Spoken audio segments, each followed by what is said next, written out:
Are you looking to start tooling leather but don't know where to start? You don't know which tools to use?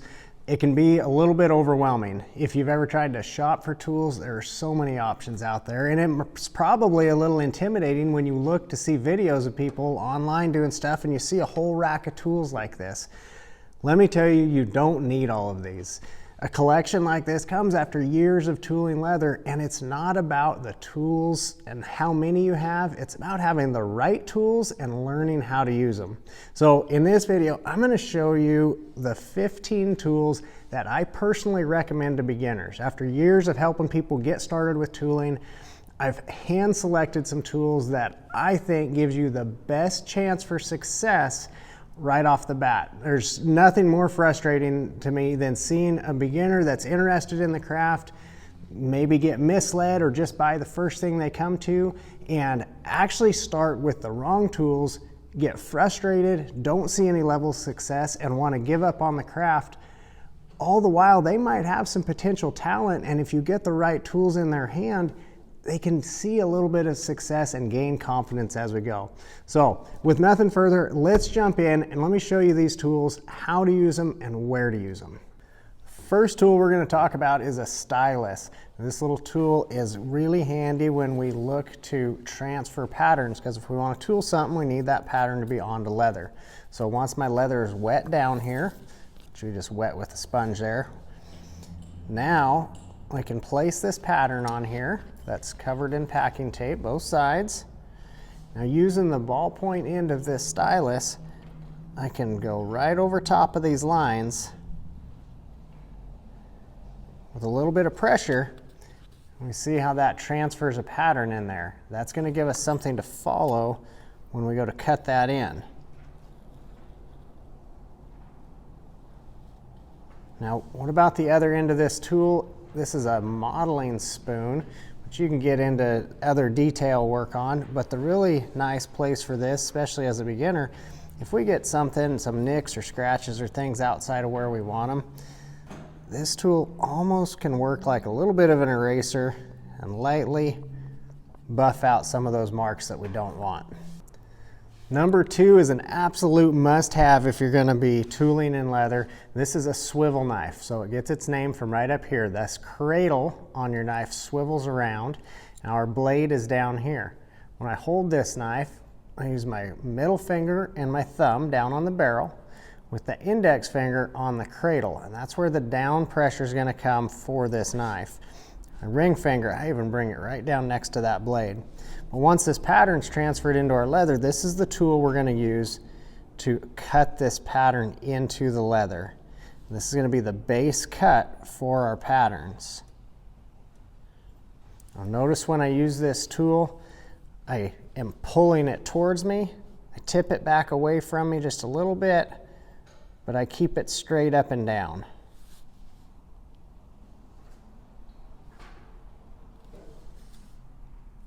With our pattern cut in, we're still a long ways from getting this lifelike coming off the leather like this. So we need to dive into some other individual tools that are going to start standing this up. Anytime in leather work, we're pushing leather down, which is picking leather up. So the next tool we're going to talk about is our bevel. Now this bevel, it is flat on one side, angled here, and this is textured on there. This is what's called a checkered bevel with that texturing. It's what I prefer for the color and the texture that we get on this tool. Now, if we're going to go into these, we got to jump and get one more tool here. This is a maul. So this little maul here is 16 ounces as far as the weight of it goes. And this is what we're going to use to strike down the top of all these other tools like this bevel here. So with that bevel, we're going to hold this tool straight up and down, maybe look angled on the camera there, but as far as forward and back, we're straight up and down, and left to right, we're straight up and down. And what this is going to do, when I hit this tool down, it's pushing leather away from that line that we just cut in there, and that's what's going to start giving the appearance of this flower being picked up to where it's sitting on top of our leather there.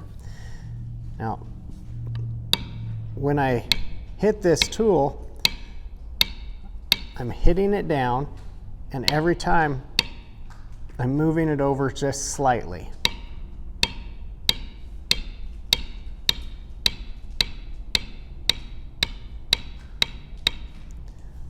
And that's what's going to get the outside shading on these lines and start adding a little bit of depth to our pattern here. This tool here, I recommend having a large one, and then I also recommend having a smaller one. The difference in these tools is just the width of them. You can see the small one is a lot more narrow than that large one. The narrow one's going to be very handy on the inside of these little curves here and getting around any tight spots in your tooling. If you look at another pattern like this, we look on the inside of this curve, that small bevel is going to work really good to get around on the inside of that curve. When you look at the difference between the bevels I recommend versus your typical beginner bevels, the ones I recommend are nice and flat across the face of that and a steep angle to that, versus the typical beginner's one is kind of rounded on the face, pretty flat. So we're looking at a lot more of a crisp impression with the tool as opposed to trying to bevel leather with a meat tenderizer. So the results are going to be different when you start getting a nice crisp tool impression. Now when we look at a flower, we need to put something in the center there, right? And that's where we're going to come with, I'm going to show you two different tools here. One is just a plain kind of a big flower center that we can hit in here. Put that right in the center and hit that down. Now you notice this flower center looks a little bit different than this one. There's a little more shading and stuff around there. We'll get to that in a minute. But I want to show you one other option on the center is what we call a cedar. Now this little tool here, we can almost build our own flower center. So we hit that down. You see one time, it's just one little seed there. And this works good in vine work. Say if we have a stem coming down off of this flower, you can put one down in that stem, helps break that up a little bit. But we can use this again to build a flower center.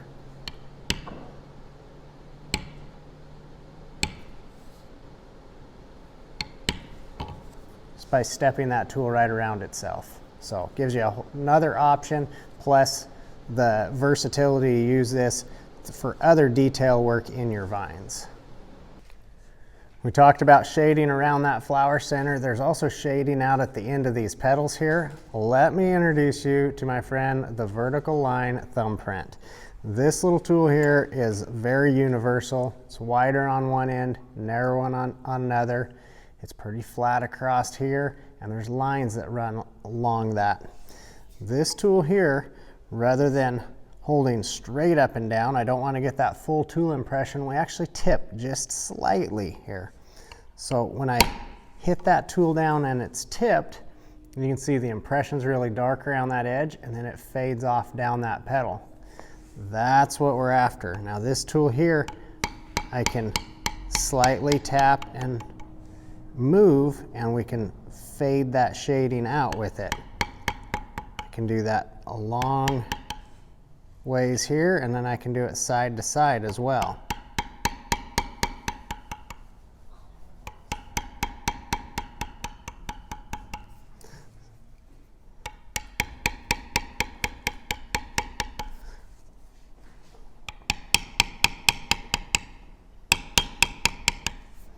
And we said this tool's universal. It's going to put some shading in other spots.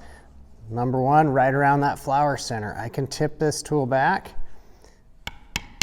come right next to that flower center, and bring some shading out away from that.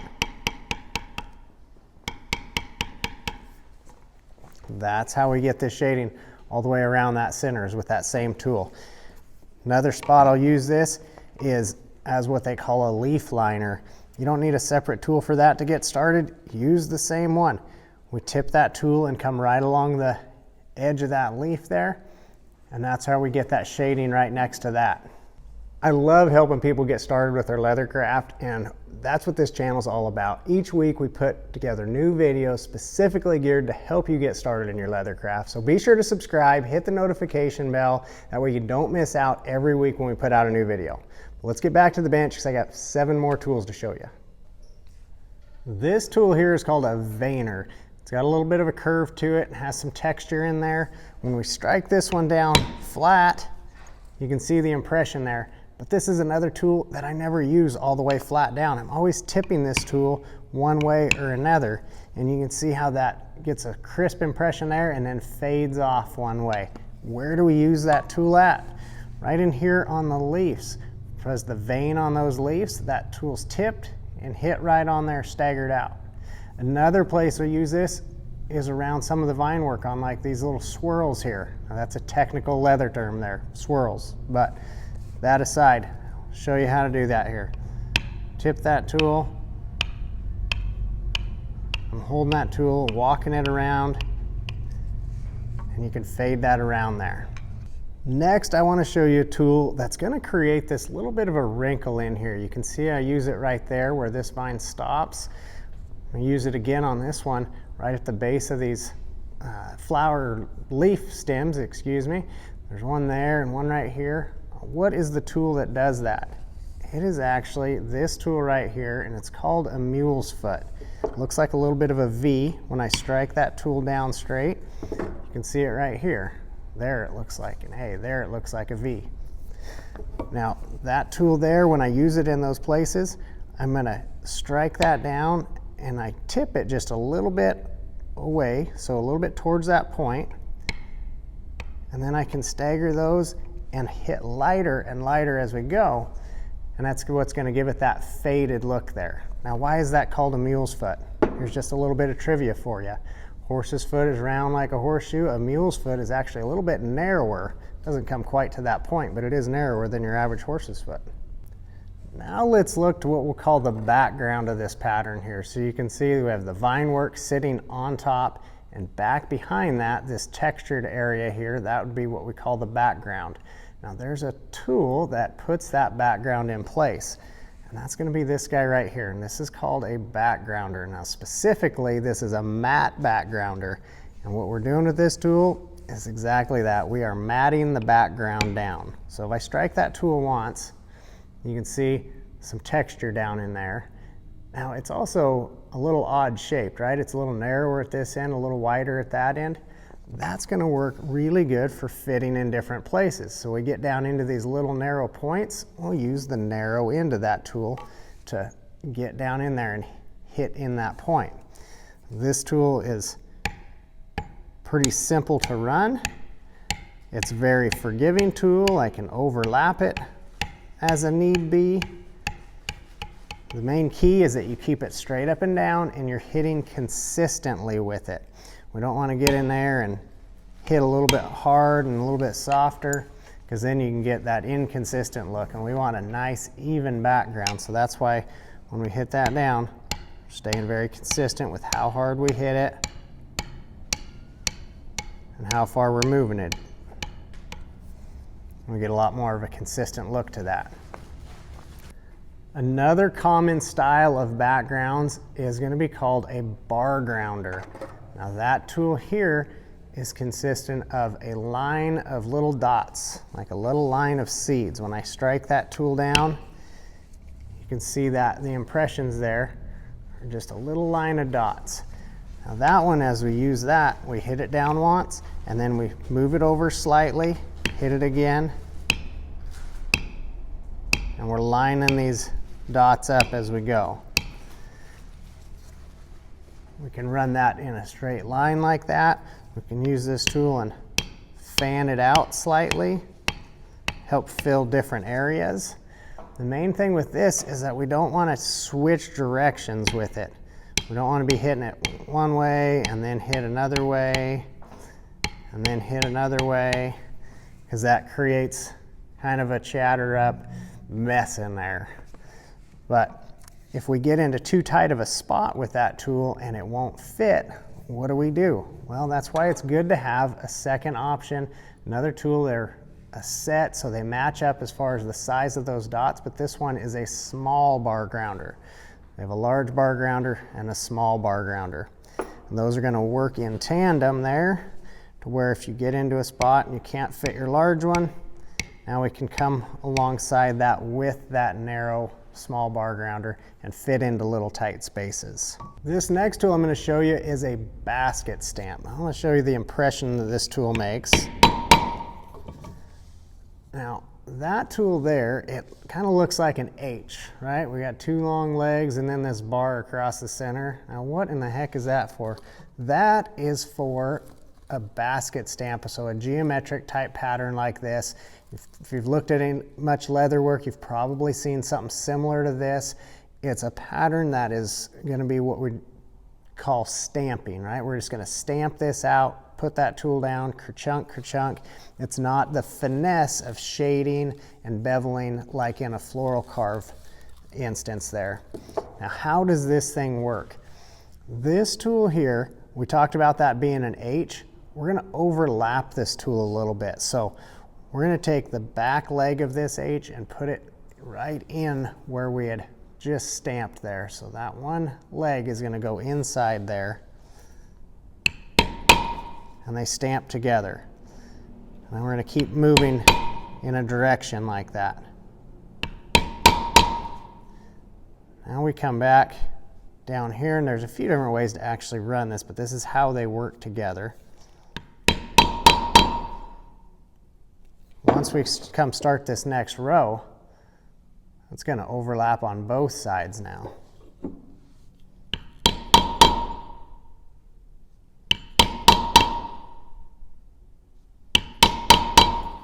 And we start building in that pattern that looks like an actual basket weave there.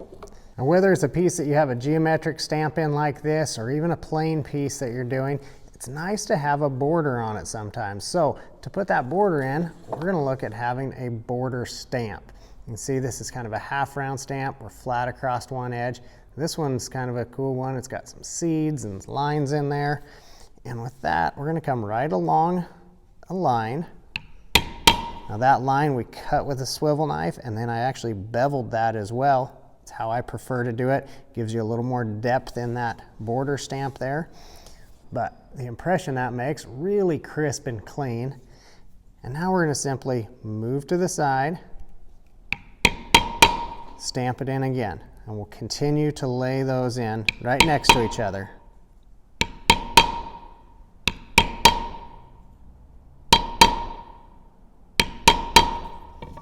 You get a nice professional looking border on a piece simply with having a nice crisp border stamp there. I told you off the bat, one of my biggest frustrations is seeing people get started with the wrong tools. There's tons of beginner kits out there, and I see people spend all sorts of unnecessary money on not just a beginner's kit, but then random tools that they pick up off of this video or that video.